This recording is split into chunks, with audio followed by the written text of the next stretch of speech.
Saudara-saudari dan anak-anak yang terkasih dalam Kristus, dari Novisiat SVD Kuburuteng Manggarai Flores NTT, saya Pastor Freddy Zahadin SVD menyampaikan ucapan selamat jumpa lagi lewat siraman rohani. Hari ini Senin 25 April 2022. Kita merayakan pesta Santo Markus Pengarang Injil. Injil hari ini diambil dari Markus bab 16 ayat 15 sampai 20. Kita diingatkan bahwa sebagai murid-murid Kristus kita punya tugas dan kewajiban untuk mewartakan Injil Kristus. Marilah kita berdoa memohon penerangan Roh Kudus. Dalam nama Bapa dan Putra dan Roh Kudus. Amin. Tuhan dan Allah kami, puji dan syukur kami haturkan kepadamu karena Engkau memanggil Markus saudara kami untuk menjadi pengikut-Mu yang setia. Kami mohon, gerakanlah hati kami agar kami pun selalu siap diutus dan mewartakan Injil-Mu kemana dan di mana saja, entah lewat perkataan maupun dengan perbuatan kami. Tuhan, utuslah Roh Kudus-Mu, terangilah pikiran dan hati kami, agar sabda-Mu yang akan kami dengar dapat kami pahami dengan baik, dan isi pesan-Mu dapat kami hayati dan amalkan dalam hidup harian kami. Doa ini kami sampaikan dengan perantaran Kristus Tuhan kami. Amin. Tuhan sertamu dan sertamu juga. Inilah Injil Yesus Kristus menurut Markus. Dimuliakanlah Tuhan. Pada suatu hari Yesus yang bangkit dari antara orang mati menampakkan diri kepada ke-11 murid dan berkata kepada mereka, "Pergilah ke seluruh dunia, beritakanlah Injil kepada segala makhluk.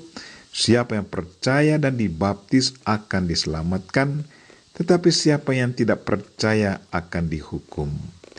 Tanda-tanda ini akan menyertai orang-orang yang percaya. Mereka akan mengusir setan-setan demi namaku. Mereka akan berbicara dalam bahasa-bahasa yang baru bagi mereka. Mereka akan memegang ular, dan sekalipun mereka minum racun maut, mereka tidak akan mendapat celaka. Mereka akan meletakkan tangannya atas orang sakit, dan orang itu akan sembuh."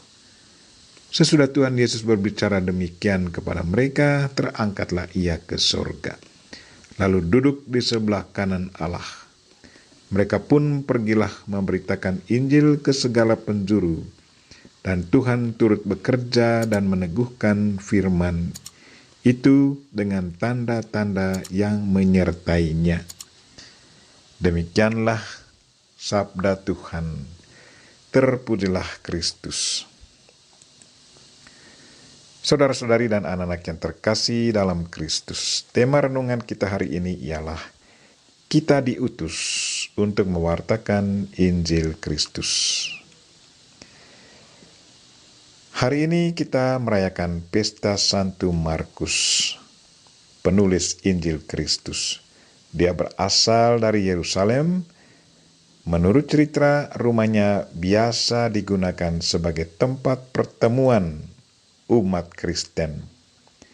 Semasa mudanya, Markus telah bertemu dengan Yesus, tetapi tidak menjadi rasul Yesus.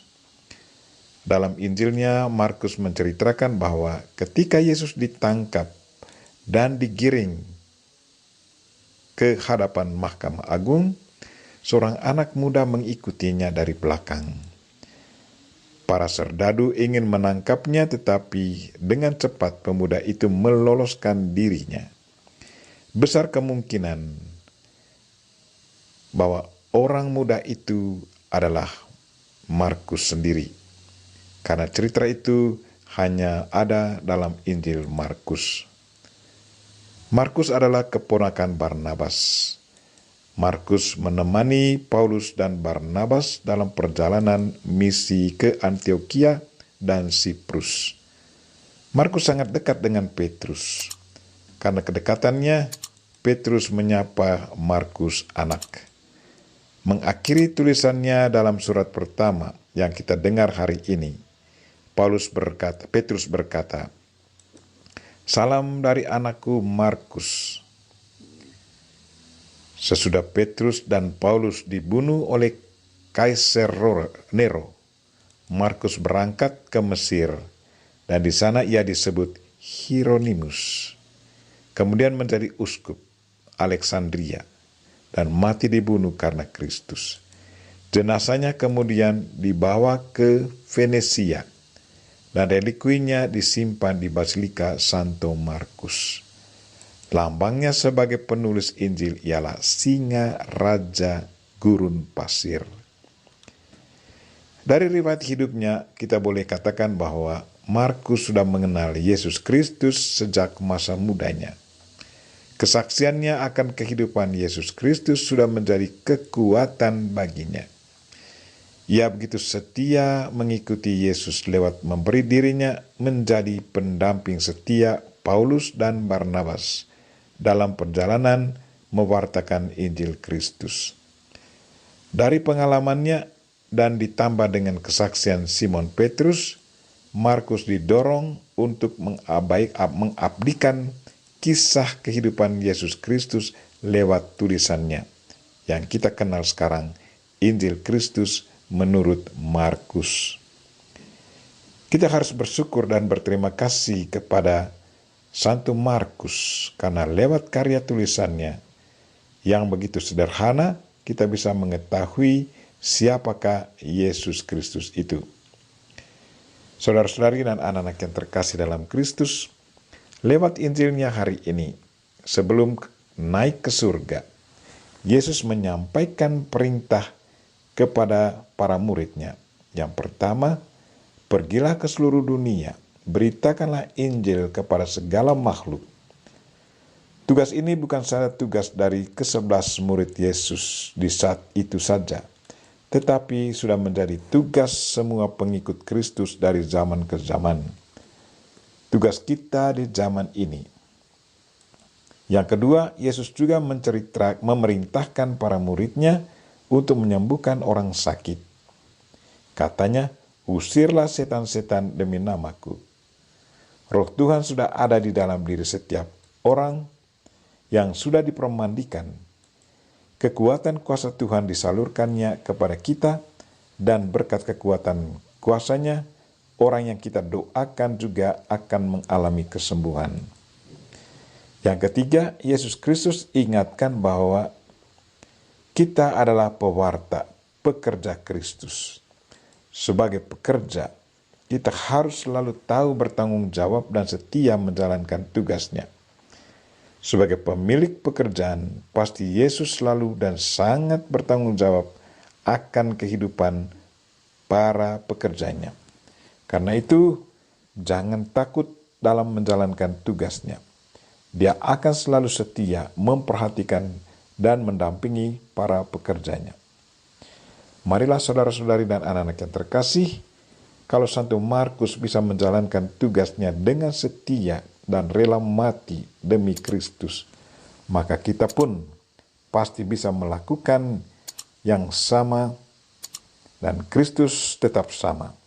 Baik kemarin, hari ini maupun besok, kesetiaannya tidak pernah berubah. Kita berdoa semoga Tuhan menggerakkan hati kita, agar kita pun selalu siap diutus dan mewartakan Injil Kristus kemana dan di mana saja, entah lewat perkataan maupun perbuatan kita. Kita memohon Santo Markus dan Bunda Maria untuk mendoakan kita. Amin.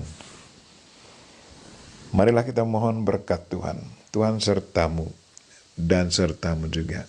Semoga saudara sekalian dan mereka yang kita doakan pada hari ini, secara khusus mereka yang sakit, dan segala aktivitas kita sepanjang hari ini dilindungi, dibimbing, dan diberkati oleh Allah yang Maha Kuasa, Bapa dan Putra dan Roh Kudus. Amin.